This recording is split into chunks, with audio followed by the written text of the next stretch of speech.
നമസ്കാരം. ഋഷിപ്രോക്തം ചാനലിലേക്ക് ഏവർക്കും ഹൃദ്യമായ സ്വാഗതം. ഇന്ന് അവതരിപ്പിക്കുന്നത് വാരഫലമാണ്.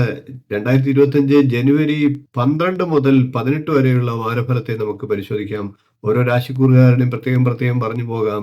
ആദ്യം നമുക്ക് മേടക്കൂറുകാരുടെ ജനുവരി 12 മുതൽ 18 വരെയുള്ള വാരഫലത്തെ പരിശോധിക്കാം. മേടക്കൂറിൽ വരുന്നത് അശ്വതി, ഭരണി, കാർത്തികകാൽ എന്നീ നക്ഷത്രങ്ങളാണ്. മേടക്കൂറുകാരെ സംബന്ധിച്ച് പൊതുവെ നല്ല തുടക്കങ്ങൾക്കുള്ള സമയമാണ്. തൊഴിലിലൊക്കെ നല്ല ഫലങ്ങൾ ലഭിക്കുന്നതാണ്. വിചാരിച്ച കാര്യങ്ങളൊക്കെ നടത്തിയെടുക്കാൻ സാധിക്കുന്നതാണ്. കുടുംബത്തിൽ സ്വസ്ഥതയും സമാധാനവും നിലനിർത്താൻ സാധിക്കുന്നതാണ്. എന്നാൽ ചെലവുകളൊക്കെ നിയന്ത്രിക്കാൻ ശ്രദ്ധിക്കേണ്ടതുമാണ്. അടുത്തത് നമുക്ക് ഇടവക്കൂറുകാരുടെ ജനുവരി 12 മുതൽ 18 വരെയുള്ള വാരഫലത്തെ നോക്കാം. ഇടവക്കൂറിൽ വരുന്നത് കാർത്തികയുടെ മുക്കാൽ ഭാഗം, രോഹിണി, മകയിരത്തിന്റെ ആദ്യ പകുതി എന്നീ നക്ഷത്രങ്ങളാണ്. ഇടവക്കൂറുകാരെ സംബന്ധിച്ച് നല്ല ഫലങ്ങളൊക്കെ അനുഭവപ്പെടുന്ന സമയമാണ്. തൊഴിൽ രംഗത്തും നല്ല ഫലങ്ങൾ പ്രതീക്ഷിക്കാം. എന്നാൽ ജലദോഷം പോലെയുള്ള ആരോഗ്യ പ്രശ്നങ്ങൾ ഉണ്ടായേക്കാം. ആരോഗ്യകാര്യത്തിൽ അതുകൊണ്ട് തന്നെ ശ്രദ്ധ പുലർത്തേണ്ടതാണ്. കൂടാതെ മറ്റുള്ളവരുമായി കലഹം ഒഴിവാക്കാനുള്ള പ്രത്യേക ശ്രദ്ധയും കൊടുക്കുക. അടുത്ത നമുക്ക് മിഥുനക്കൂറുകാരുടെ ജനുവരി 12 മുതൽ 18 വരെയുള്ള വാരഫലത്തെ നോക്കാം. മിഥുനക്കൂറിൽ വരുന്നത് മകയിരത്തിന്റെ രണ്ടാം പകുതി, തിരുവാതിര, പുണർദത്തിന്റെ മുക്കാൽ ഭാഗം എന്നീ നക്ഷത്രങ്ങളാണ്. മിഥുനക്കൂറുകാരെ സംബന്ധിച്ച് ദൈവാനുഗ്രഹം വർദ്ധിക്കുന്നതിനായി പ്രത്യേക പ്രാർത്ഥനകളൊക്കെ നടത്തേണ്ട സമയമാണ്.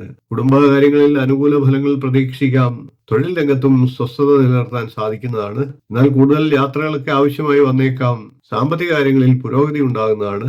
എന്നാൽ ശാരീരിക അസ്വസ്ഥതകൾക്ക്, പനി, ജലദോഷം പോലെയുള്ള കാര്യങ്ങൾക്കെതിരെ ജാഗ്രത പുലർത്തേണ്ടതാണ്. അടുത്ത നമുക്ക് കർക്കിടക്കൂറുകാരുടെ ജനുവരി 12 മുതൽ 18 വരെയുള്ള വാരഫലത്തെ നോക്കാം. കർക്കിടക്കൂറിൽ വരുന്നത് പുണർദത്തിന്റെ കാൽഭാഗം, പൂയം, ആയില്യം എന്നീ നക്ഷത്രങ്ങളാണ്. കർക്കിടക്കൂറുകാരെ സംബന്ധിച്ച് പൊതുവെ അനുകൂലമായിട്ടുള്ള ഫലങ്ങൾ ഉണ്ടാകുന്ന വാരമാണ്.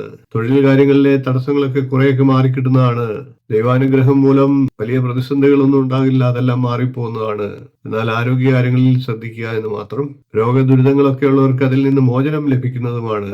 ഇനി നമുക്ക് ചിങ്ങക്കൂറുകാരുടെ ജനുവരി 12 മുതൽ 18 വരെയുള്ള വാരഫലത്തെ നോക്കാം. ചിങ്ങക്കൂറിൽ വരുന്നത് മകം, പൂരം, ഉത്രംകാൽ എന്നീ നക്ഷത്രങ്ങളാണ്. ചിങ്ങക്കൂറുകാരെ സംബന്ധിച്ച് തൊഴിൽ രംഗത്ത് ചെറിയ തോതിലുള്ള മന്ദത അനുഭവപ്പെട്ടേക്കാം. എന്നിരുന്നാലും വലിയ പ്രതിസന്ധികളൊന്നും തന്നെ അനുഭവപ്പെടില്ല.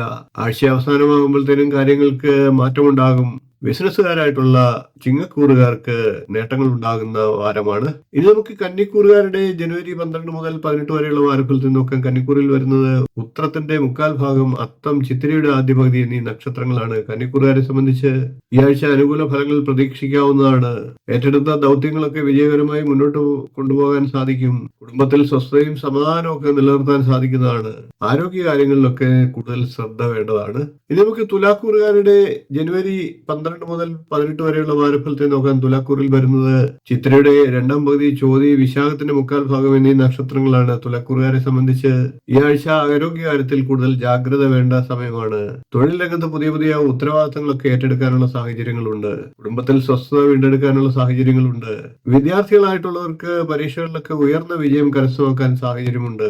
ഇനി നമുക്ക് വൃശ്ചികക്കൂറുകാരുടെ ജനുവരി 12 മുതൽ 18 വരെയുള്ള വാരഫലത്തെ നോക്കാം. വൃശ്ചികക്കൂറിൽ വരുന്നത് വിശാഖത്തിന്റെ കാൽഭാഗം, അനിഴം, തൃക്കേട്ട എന്നീ നക്ഷത്രങ്ങളാണ്. വൃശ്ചികക്കൂറുകാരെ സംബന്ധിച്ച് പൊതുവെ അനുകൂല ഫലങ്ങളുള്ള വാരമാണ്. തൊഴിൽ കാര്യങ്ങളിലും കുടുംബകാര്യങ്ങളിലും വലിയ പ്രതിസന്ധികളൊന്നും ഉണ്ടാകാത്ത വാരമാണ്. പുതിയ ഉത്തരവാദിത്തങ്ങളൊക്കെ ഏറ്റെടുക്കേണ്ട സാഹചര്യങ്ങൾ വന്നേക്കാം. കുടുംബത്തിൽ സ്വസ്ഥത നിലനിർത്താനൊക്കെ സാഹചര്യങ്ങളുണ്ട്. ഇനി നമുക്ക് ധനുക്കൂറുകാരുടെ ജനുവരി 12 മുതൽ 18 വരെയുള്ള വാരഫലത്തെ നോക്കാം. ധനുക്കൂറിൽ വരുന്നത് മൂലം, പൂരാടം, ഉത്രാടത്തിന്റെ കാൽഭാഗം എന്നീ നക്ഷത്രങ്ങളാണ്. ധനുക്കൂറുകാരെ സംബന്ധിച്ച് ഇടപെടുന്ന കാര്യങ്ങളിലൊക്കെ അല്പം മന്ദത അനുഭവപ്പെട്ടേക്കാം. ആരോഗ്യ കാര്യങ്ങളിലൊക്കെ കരുതൽ വേണ്ട സമയമാണ്.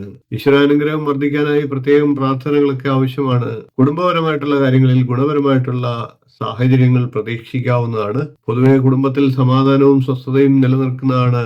ഇനി നമുക്ക് മകരക്കൂറുകാരുടെ ജനുവരി 12 മുതൽ 18 വരെയുള്ള വാരഫലത്തെ നോക്കാം. മകരക്കൂറിൽ വരുന്നത് ഉത്രാടത്തിന്റെ മുക്കാൽ ഭാഗം, തിരുവോണം, ഔട്ടത്തിന്റെ ആദ്യ പകുതി എന്നീ നക്ഷത്രങ്ങളാണ്. മകരക്കൂറുകാരെ സംബന്ധിച്ച് ഈശ്വരാനുഗ്രഹം ഉണ്ടാകുന്ന സമയമാണ്. കുടുംബത്തിൽ സ്വസ്ഥതയും സമാധാനവും വർദ്ധിക്കുന്നതാണ്. തൊഴിൽ സ്ഥലത്ത് പുതിയ സ്ഥാനങ്ങളൊക്കെ ലഭിക്കുന്നതാണ്. എന്നാൽ ആരോഗ്യകാര്യങ്ങളിൽ കൂടുതൽ ശ്രദ്ധ ആവശ്യമാണ്. ഇനി നമുക്ക് കുംഭക്കൂറുകാരുടെ ജനുവരി 12 മുതൽ 18 വരെയുള്ള വാരഫലത്തെ നോക്കാം. കുംഭക്കൂറിൽ വരുന്നത് ഔട്ടത്തിന്റെ രണ്ടാം പകുതി, ചതയം, പൂരട്ടാതിയുടെ മുക്കാൽ ഭാഗം എന്നീ നക്ഷത്രങ്ങളാണ്. കുംഭക്കൂറുകാരെ സംബന്ധിച്ച് തൊഴിൽ കാര്യങ്ങളിൽ ഏറ്റെടുത്ത ദൗത്യം പൂർത്തിയാക്കുന്നതിനാൽ അല്പം കാലതാമസവും ഒക്കെ വേണ്ടി വന്നേക്കാം. എന്നിരുന്നാലും ഈശ്വരാനുഗ്രഹമുള്ളതിനാൽ വലിയ പ്രതിസന്ധികളൊന്നും ഉണ്ടാകില്ല. ആരോഗ്യ പ്രശ്നങ്ങളിൽ നിന്ന് കുറെയൊക്കെ കരകയറാനുള്ള സാഹചര്യങ്ങളും ഉണ്ടാകും. ഇനി നമുക്ക് മീനക്കൂറുകാരുടെ ജനുവരി 12 മുതൽ 18 വരെയുള്ള വാരഫലത്തെ നോക്കാം. മീനക്കൂറിൽ വരുന്നത് പൂരിട്ടാതിയുടെ കാൽഭാഗം, ഉത്രട്ടാതി, രേവതി എന്നീ നക്ഷത്രങ്ങളാണ്. മീനക്കൂറുകാരെ സംബന്ധിച്ച് ആരോഗ്യകാര്യങ്ങളിൽ ശ്രദ്ധ ചെലുത്തേണ്ട വാരമാണ്. കൂടാതെ ചെലവുകളൊക്കെ വർദ്ധിച്ചേക്കാം. ഇടപെടുന്ന കാര്യങ്ങളിൽ നല്ല ഫലങ്ങൾ പ്രതീക്ഷിക്കാവുന്ന വാരമാണ്. കുടുംബകാര്യങ്ങളിലും തൊഴിൽ രംഗത്തുമൊക്കെ സ്വസ്ഥത നിലനിർത്താൻ സാഹചര്യമുണ്ട്. കാര്യങ്ങളൊക്കെ വിചാരിച്ചതുപോലെ നടക്കുന്നതാണ്. സാമ്പത്തിക കാര്യങ്ങളിൽ കൂടുതൽ ശ്രദ്ധ ആവശ്യമാണ്.